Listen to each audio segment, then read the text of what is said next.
زمانی که متوجه میشی همسرت بهت خیانت کرده، مدام با خودت فکر میکنی که آیا ارزش داره برای ادامه این رابطه تلاش کنم یا باید طلاق بگیرم؟ انتخاب یکی از این دوتا راه تصمیم خیلی سختیه و این سوال تو ذهنت شکل میگیره که بعد از خیانت همسرت میشه بهش اعتماد کنی و حس خوبی ازش بگیری یا نه.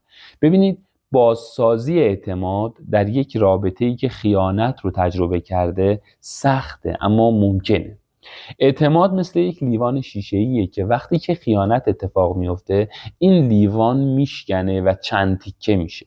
سوال اینه: میشه تکه های این لیوان رو جمع کرد و دوباره به هم چسبوند؟ جواب اینه که بله، اما با سختی زیاد و صبر و تلاش و دغدغه دو طرفه این اتفاق میفته. اما چطور این پروسه باید طی بشه؟ چطور باید این اتفاق بیفته؟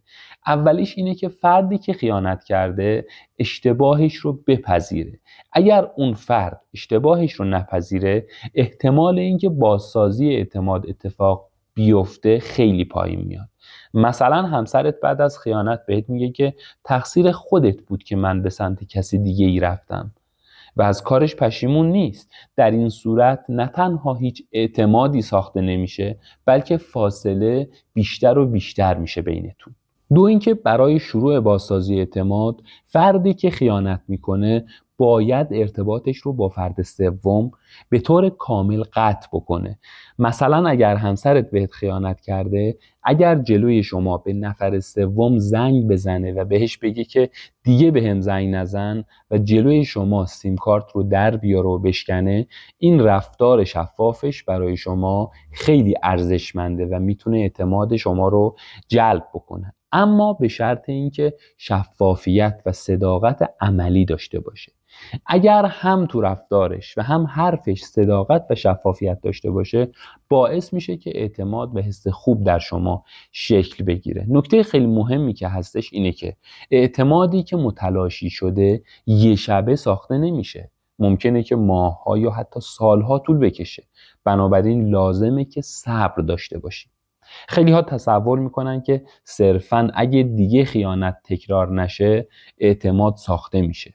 رابطه‌ای که با خیانت اعتمادش متلاشی شده، هم باید کارهایی که باعث فرو ریختن اعتماد شده متوقف بشه و تکرار نشه و هم یک کارهای جدیدی که به رابطه حال خوب میده باید انجام بشه، مثل سفر، گفتگوهای صمیمی، حتی پروژه‌های کوچیک دو نفره‌ای که احساس خوبی به هم دیگه میده.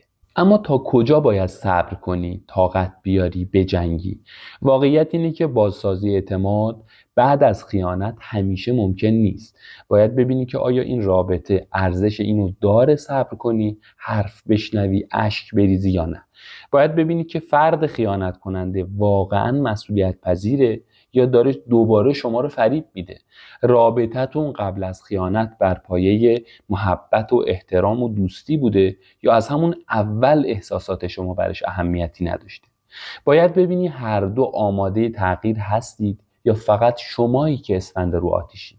مثلا اگر همسرت اشتباه کرده، شما رو رنجونده، خیانت کرده، اما 15 سال زندگی خوبی داشتید، خاطرات شیرینی داشتید با همدیگه، بچه ها رو دوست داره، پدر مسئولیت پذیریه، ارزش اینو داره که برای حفظ این زندگی بجنگی. یه موقع هم هستش که فرد خیانت کننده همچنان پنهانکاری میکنه، همچنان گوشیش رمز داره، مکالمات پنهانی داره و بارها خیانت کرده بدون ذره تغییر، زبونش هم درازه و شما با وجود اینکه داری تلاش میکنی رابطه رو درست کنی، احساس بی‌ارزشی و تحقیر میکنی، حتی بهت بی‌احترامی هم میکنه. نکته خیلی مهمی که هستش اینه که بازسازی اعتماد بعد از خیانت مثل دویدن تو مسیر کوهستانیه. تنها رفتن خیلی وقتها باعث میشه که سقوط کنی. اینجاست که نقش مشاور و زوج درمانگر خیلی پررنگ میشه. مشاور و زوج درمانگر به فرد خیانت دیده کمک میکنه که احساساتش رو مدیریت کنه، خودش رو سرزنش نکنه و تصمیم درستی بگیره. به فرد خیانت کننده یاد میده که چطور مسئولیت بپذیره، شفاف باشه و الگوهای رفتاری غلطش رو تغییر بده و همینطور به رابطه کمک میکنه که فضای امنی تو اون رابطه حاکم باشه. یعنی هر دو طرف بدون اینکه استرس اینو داشته باشن که نکنه طرف مقابل به من حمله کنه، راحت و آسوده احساسات خودشون رو بروز بدن و در مورد احساساتشون صحبت بکنن. بازسازی اعتماد ممکنه، اما به این راحتی ها هم نیست. اگر همسرت مسئولیت پذیره، شفاف رفتار میکنه و حاضر برای جبران اشتباهش قدم برداره، ارزش اینو داره که برای حفظ ادامه این رابطه بجنگی.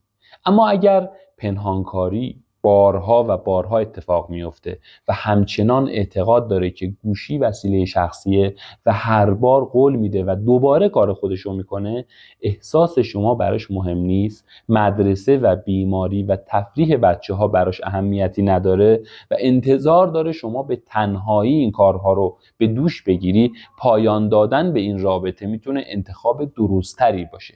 در هر دو حالت مشاور و زوج درمانگر خیلی میتونه کمکت بکنه.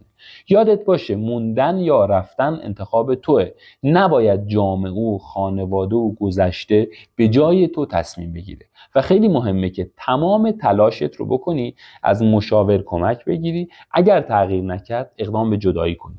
این هم یادت باشه که امکان اینکه یه نفر 100% تغییر بکنه تقریبا غیر ممکنه. پس بنابراین چند موردی که خط قرمزته انتخاب کن، مشخص کن و تمرکز کن روی این خط قرمزها که اینها رو اصلاح بکنی.